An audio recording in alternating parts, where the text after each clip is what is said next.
Hey, I'm Neil, and I'm going to show you how to do a European mount the easy way, part 1, for a deer, whitetail. So I shot this deer back in, I guess 2020 in November. Pretty good deer, 9 point, 10 if you count the rain hanger. And the thing is I have yet to get a beautiful 10 point that's even on both sides, and I've been trying for years. And so, he's really beautiful. He was a good deer. I shot him at 380 paces with a 270, and I was pretty stoked about that. That shot, more so than the deer.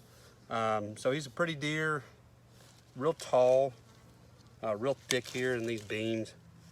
But I don't want to spend $500 mounting him the traditional way. I've got enough 9 points on the wall, and I don't want to cut his horns off because I kind of like the idea of doing a European mount. My brother's done a couple, and he has done them taking a little bit more time with them. So what he's done is he will cut off all the junk and the skin and put a skull in there, and those go a little quicker. I think he did his in 6 or 7 months, one season. I'm gonna leave the skin on, and I know I'm gonna have to peel that stuff off later, but I don't feel like bowling all this stuff off. And we just had twin girls, and I got 3 other kids, 7 and under.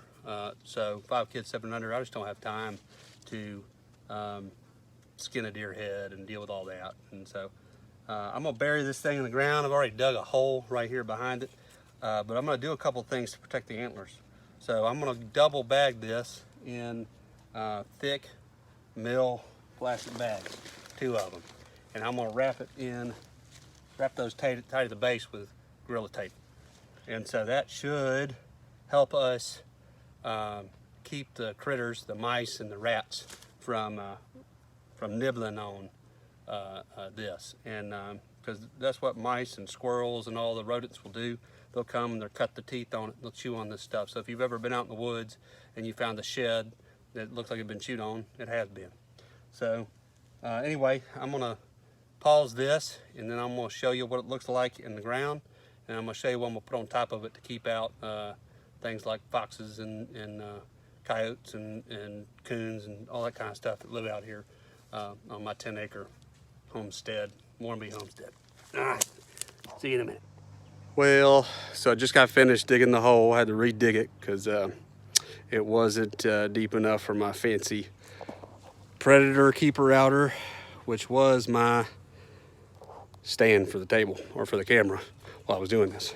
But as you can see, I double bagged this. I guess you probably can't tell that, but double bagged with thick mill plastic. Okay, I dug the deer head down in there, covered it all with dirt. Want to make sure that it's completely covered so the worms can do their worm stuff and take care of this. So again, I'm gonna cover it up with this plastic bin. I got it from Tractor Supply or something like that a couple of years ago for raising chicks and stuff. And so I'll put that over the top of this and put a brick on top of it, or probably a couple cinder blocks, really, something heavy to keep out all the critters from that. And I'll come back and check on this. This is pretty close, not too close up to the house because I don't really want to be around the stink, but it's pretty close up to the house here at Magnolia Hill.